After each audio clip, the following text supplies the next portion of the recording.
Hey guys, welcome to Comics with Bueller. As always, I'm Bueller. Today is part two of the David Pepose interview I did about Space Ghost for Dynamite Comics, which is coming out on the first of the month. And the first part you guys really liked, so this is part two. We talk about some of his Marvel work. We start off with the Punisher, and we move on to the current thing, which is the Space Ghost. So sit back, enjoy part two of the interview, and I'll see you after the video.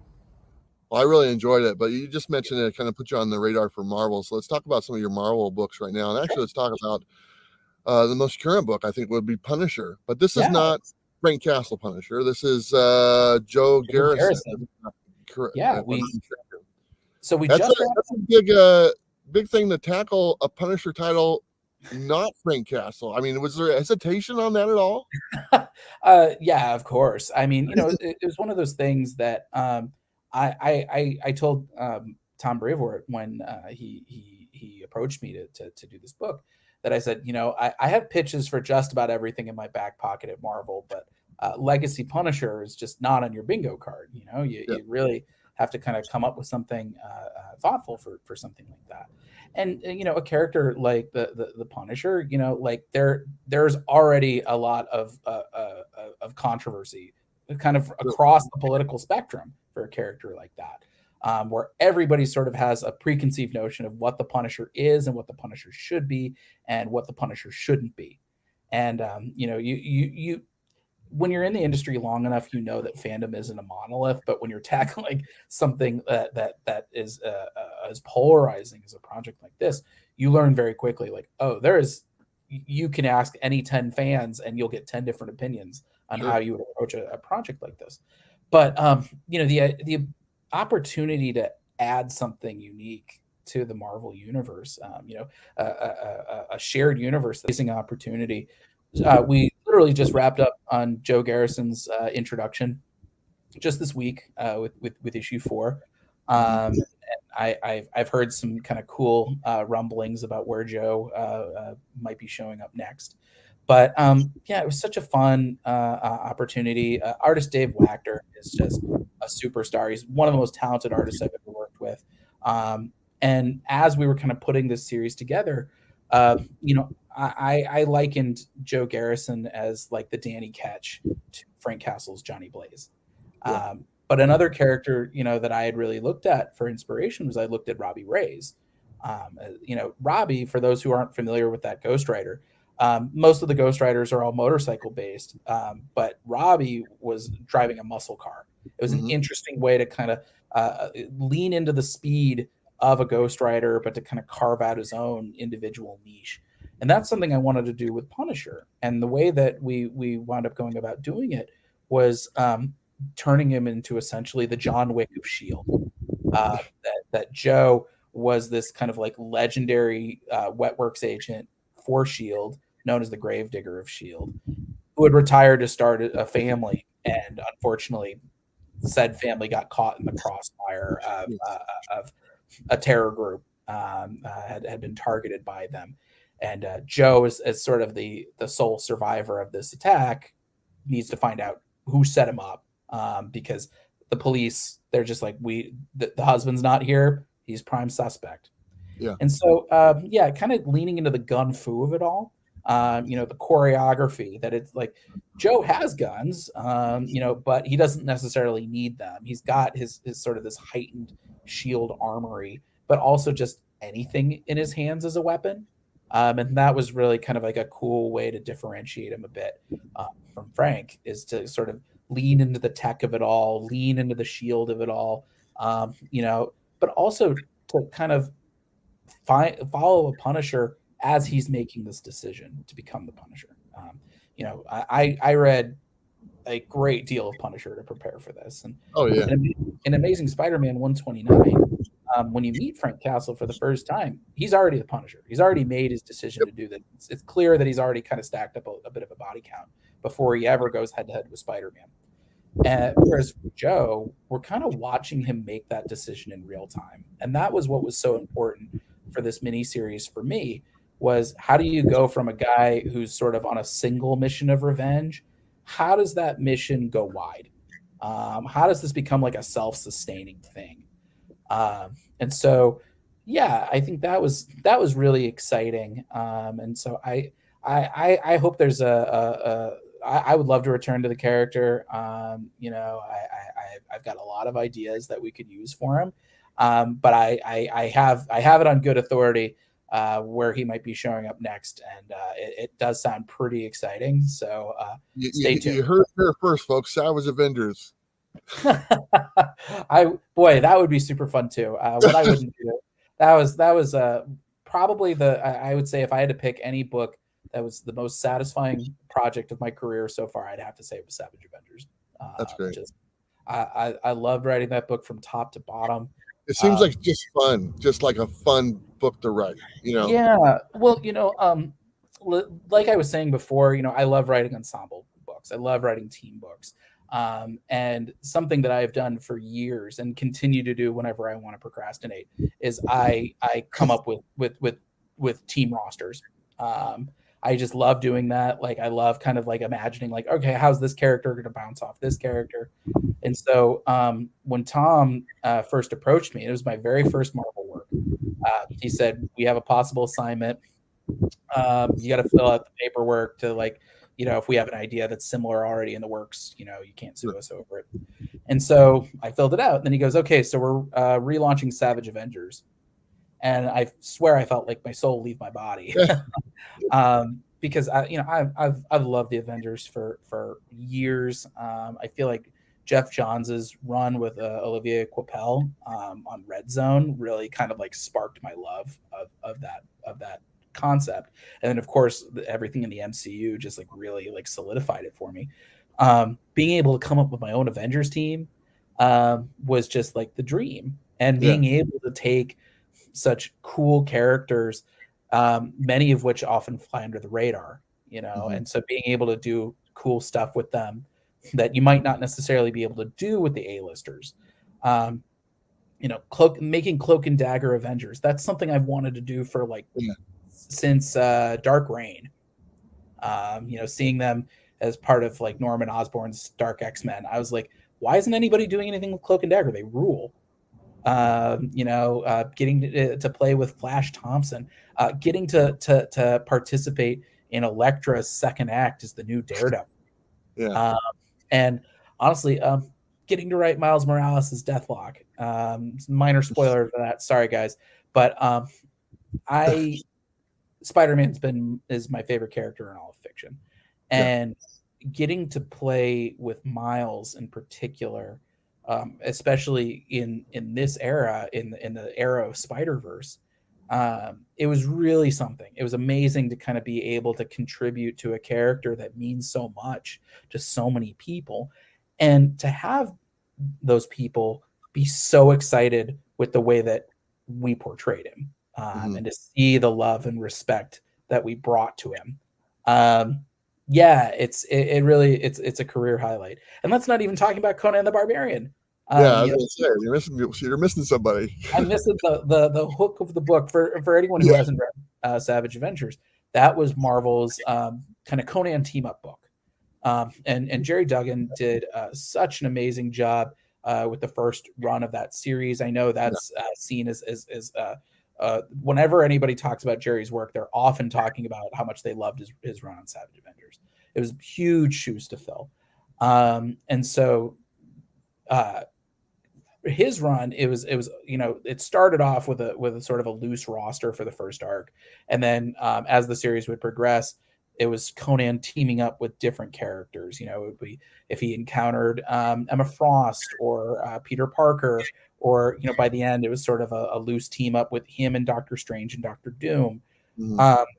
For me, when I approached the series, I was like, okay, well, I want to give this a concrete, set, solid roster for as long as this book runs. That'll sort of be my contribution, how I do things a little bit differently. And it was a good thing I did that because, as we were working on the book, Conan Properties changed hands. And so, sort of the word came on down that, hey, like, we're not going to be continuing the agreement with Conan Properties. Like, you're going to have to write Conan out. And thankfully, I had already built an escape hatch. When I had pitched the book, I had said, we don't have to keep Conan in this past the first arc. And so I was like, all right, we're going to use that escape hatch. But by having those characters, the rest of that cast already locked in, it sort of gave the book a reason to continue beyond Conan's exit. But it was such an honor. I didn't realize this until kind of closer to when I was writing it, but I found out I was going to be the last person to write Conan in the Marvel Universe. Yeah. And I was, no pressure at all, man. No pressure. It was sort of is the end of my first arc at Marvel. And by the way, you're writing out Conan the Barbarian. You're going to be the last Conan comic in Marvel history. Yeah, I'm so thrilled with how we managed to do it. Carlos Magno is such a lovely guy and such a talented artist. And he just drew the hell out of that book. Yeah. I love that book. If you picked up any Marvel work of mine, Savage Avengers is probably the one that's like nearest and dearest to my heart. Just because, they let me just go crazy with that book. Right. It was really sort of, somebody said it was like a love letter to the Marvel universe. And I think that's the best way to refer to it. We jumped from the Hyperborean age to the dystopian future of 2099. And boy, I'd have written 100 issues of that if the market could sustain it. I was very fortunate. Marvel had committed to 10 issues when they offered me the book, and even with Conan leaving, they honored that commitment. And so, I loved writing that book, but I did have a third arc in my back pocket just in case. Yeah, I can tell you kind of miss it. It's all kind of all over your face right now. You kind of miss that book. But it was sort of the book that kind of got me in at Marvel, and I'm very grateful for all the readers that supported that book, and it's just been the start of a really great relationship over there.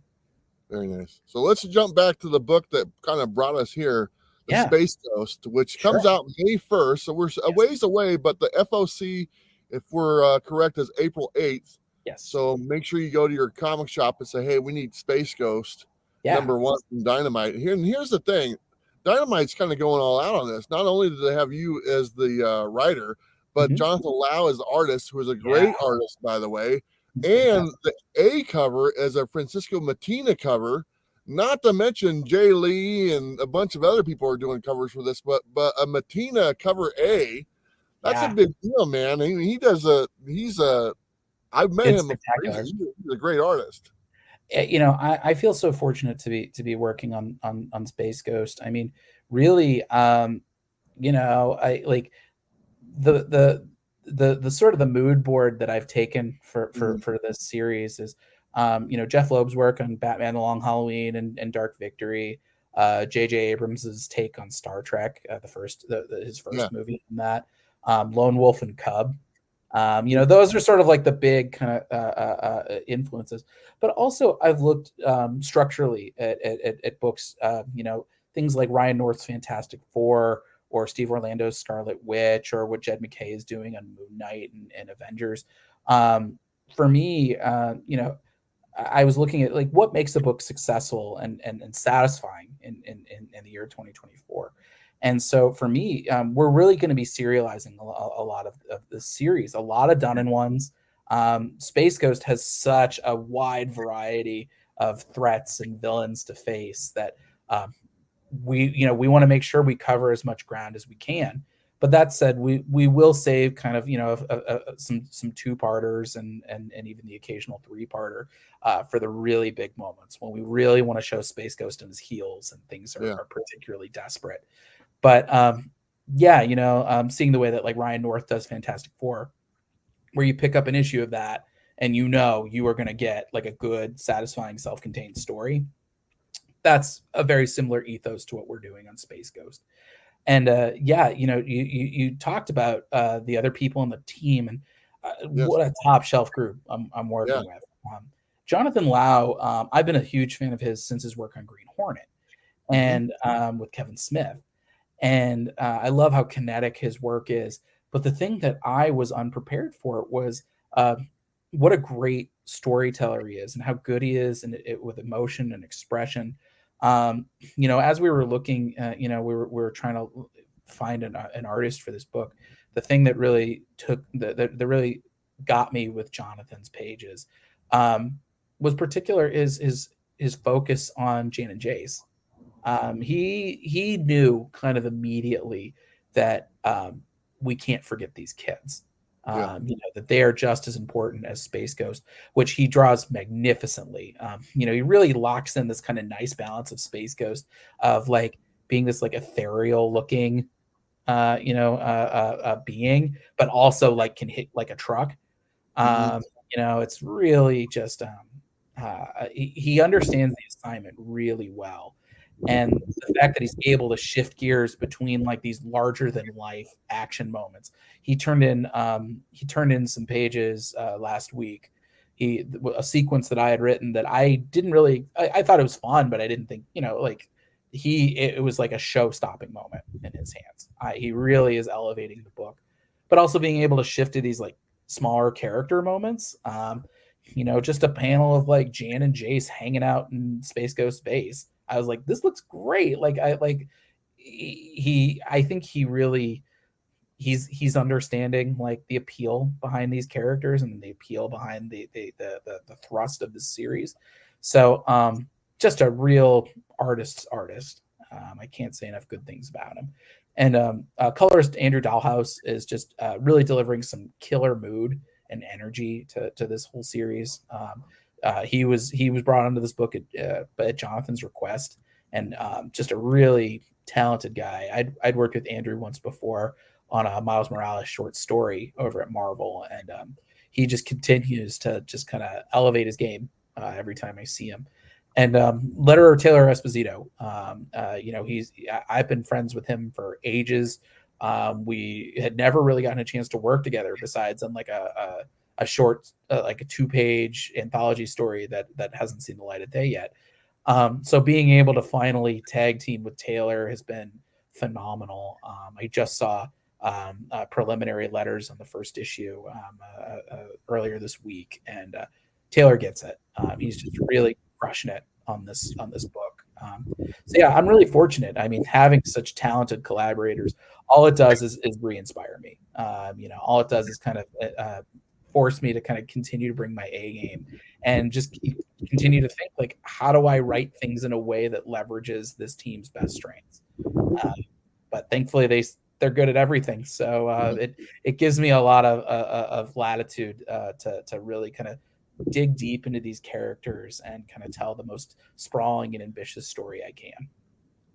Very nice. Now, we mentioned this earlier. As I said, Space Ghost has many different versions. We mentioned the Coast to Coast from Adult Swim or Cartoon Network or whatever it was. And that ran off and on for about 20 years, to be honest. Yeah. Are you going to make any winks or nods to the Coast to Coast version of Space Ghost?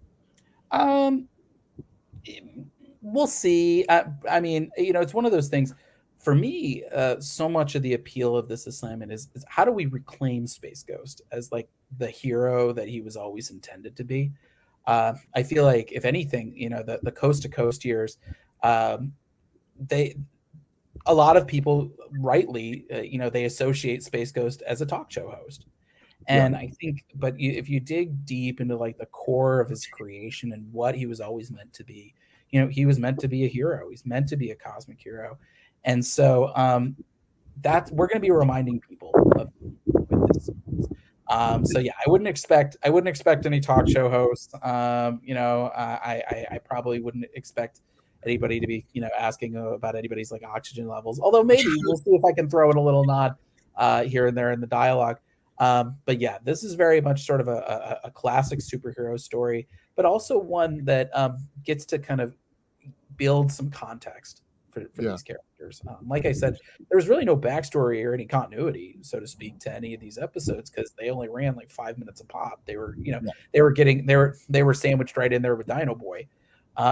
So yeah, this is going to be kind of a way to ground the character in something.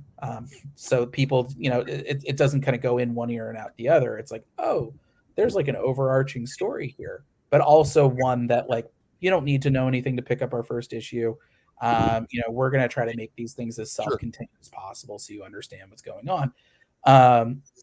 Basically, our ethos for this series is whether you're new to Space Ghost or you're a huge fan of the original series, like there's going to be something for you. We're going to be, you don't need to know any of the continuity, but we'll have plenty of Easter eggs to the lore that if you do know all of it, you'll be like, oh, hey, I know that thing. Right now, as many planets as I can throw in from the original series, I'm doing that. Without spoiling too much of what's ahead, Space Ghost has a very iconic bench of villains. Alex Toth did not mess with any of them. Sure. And I would say that just about anybody you would expect, you will probably see. And there might be a few deep cuts that you might not expect. I watched every episode of the original. I took and the revival, even the Brave and the Bold episode where he teamed up with Batman. Mm-hmm. I read every comic. Including Steve Rude's Comico one shot. I took a lot of notes. We are doing a deep dive into all of this. You're good to go. You're good to go on this. When I talked with my editor Joe Rybant on this, as I was putting together our outline for our series, and without spoiling too much, I gave Dynamite and Warner Brothers a 30-page outline of what I had planned for this series. I said deep dive is the only way I know how to dive, and so I rewatched everything. I devoted, I think, like 3 weeks to just taking notes and kind of then synthesizing that into something that I thought was like interesting and engaging. And honestly, this feels like another Savage Avengers in that like we've got a pretty generous runway already planned, but like I could write this thing for 100 issues if the demand was there. It's just these characters are so fun and there's so much potential to them, and seeing just as their characterization evolves. I haven't had this much fun on a book since Savage Avengers. So hopefully readers will get to see kind of the excitement and enthusiasm that we're bringing to every page. But also, that's the great thing about Space Ghost. He's got so many different threats there that you can really tell a variety of different stories. You can tell the high-flying cosmic adventure. You can tell something a little bit more down to earth, like a heist or a bank robbery, or what the equivalent would be out in the cosmos. Lots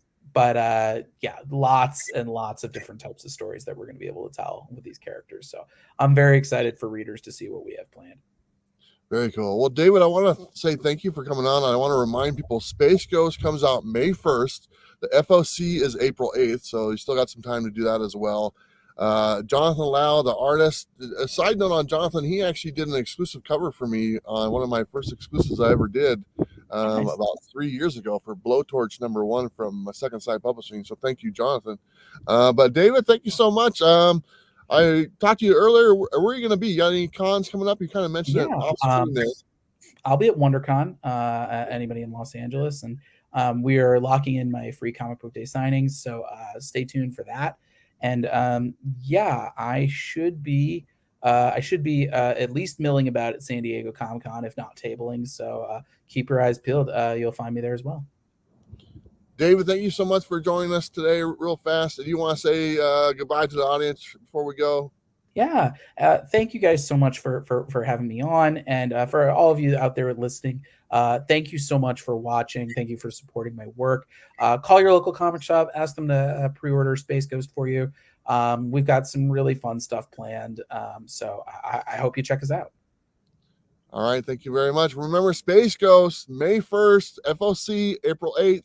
You guys know what to do. Don't forget to like and subscribe. We'll see you next time. Bye. Hey guys, so there you go. That's part 2 of the David Pepose, I think I got his name right, interview for Space Ghost and his other work. It was a good interview. I really enjoyed it. Thank you, David, for coming on the channel. And do me a favor, go check out Space Ghost. I know I am. I'm looking forward to the A cover, which is a funky Cole Matina cover. And it's going to be a fun book. He's pretty passionate about it, as you can tell by the interview. and go pick it up at your local comic shop on May 1st. All right, that's all I got for you. Don't forget to live your best life. You know what to do. I'll see you next time. It's nighttime. Bye.